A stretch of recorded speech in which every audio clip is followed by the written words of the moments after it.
Hi అండి. Welcome to our channel Sivareddy Pagadala. నిన్న చాలా రోజుల తర్వాత తెలంగాణ పులి బయటకొచ్చిందండోయ్! బయటకొచ్చి కొన్ని కారు కూతలు కూసింది. మనం మ్యాటర్‌కెళ్ళే ముందర మన వ్యూయర్స్‌ను రిక్వెస్ట్ చేసేదంటే కంటెంట్ నచ్చితే మీరు షేర్ చేయండి, లైక్ చేయండి, అలాగే సబ్స్క్రైబ్ కూడా చేసుకోండి. ఓకే. ఇప్పుడు మ్యాటర్‌లోకెళ్తే తెలంగాణ పులి, పులి, పులి అని చెప్పుకునే కేసీఆర్ గారు పిల్లి మాదిరిగా 2 ఏళ్ళు లోపల దాక్కున్నారు. సరే ఫైనల్‌గా బయటకొచ్చారు. బయటకొచ్చి ఏమంటున్నారు? ఆహ్, అసలు ఆంధ్ర ఏర్పడటమే తెలంగాణకి శాపమైంది అంటున్నారా? కాదు సార్. మా బతుకు మేము బతుకుతుంటే అప్పట్లో మిమ్మల్ని తీసుకొచ్చి మా ఏపీకి గెలిపారు చూసినావా? అది మాకు శాపమైంది. ఎట్లో చెప్పమంటారా? అప్పుడు మేము కర్నూలు రాజధానిగా చేసుకొని మా ఆంధ్ర రాష్ట్రాన్ని పరిపాలించుకుంటున్నాం. అలాగే ఉండుంటే ఈ పాటికి కర్నూలు డెవలప్ చేసుకొని మాకంటూ ఒక క్యాపిటల్ ఉండేది.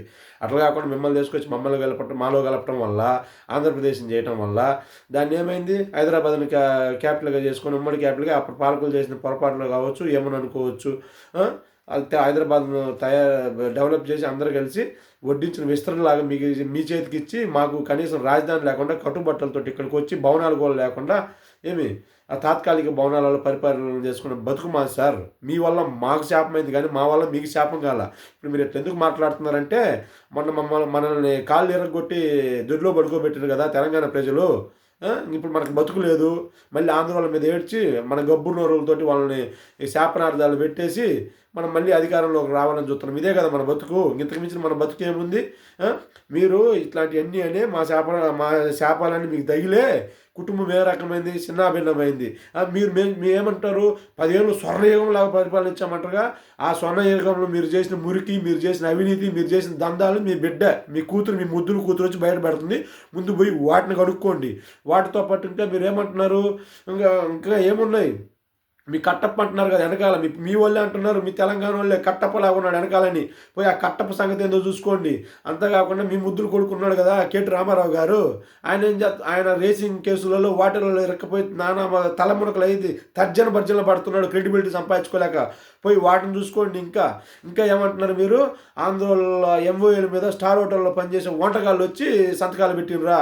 అయ్యా కేసీఆర్ గారు, మీరు రక్తం దారపోసి మీ ఆత్మను వాడి మీరు లక్ష పుస్తకాలు చదివి కట్టిన కాళేశ్వరం ప్రాజెక్టు కొద్దిగా కలకలలాడుతుంది అందరం చూసినాడు ఆయన. పెద్ద పెద్ద బ్యారేజీలన్నీ బద్దలు కొట్టుకొని నెర్రలు కొట్టుకొని తెలంగాణ జనాల 1,00,000 కోట్ల ధనాలు మీ ముఖాన్ని పోసుకున్నది అందరం మేము చూసినాము. మీరు మా గురించే మీరు బాధపడవల్ల మా నాయకులు మమ్మల్ని పాలిస్తున్నారు. మేము తప్పులు ఏమన్నా ఉంటే మేము చూసుకుంటాం, మేము మాట్లాడుకుంటాం. అయినా మీ బతుక్కి మా ఆంధ్ర పేరు ఎత్తకుండా మీరు రాజకీయం చేయటం నేను పుట్టెరిగినానికైతే చూడాల. నేను కూడా తెలంగాణలో 4 ఏళ్ళు చదివినోడిని. పొద్దుగుకుల ఆంధ్రోళ్ళ బిర్యానీ, పెండ బిర్యానీ, ఆంధ్రోళ్ళ లట్ట, ఆంధ్రోళ్ళ లిట్ట, ఆంధ్ర అట్ట. మీ బతుక్కి మీరేమో పెద్ద గొప్ప నాయకుడని మీ వాళ్ళు అనుకుంటుండొచ్చు కావచ్చు.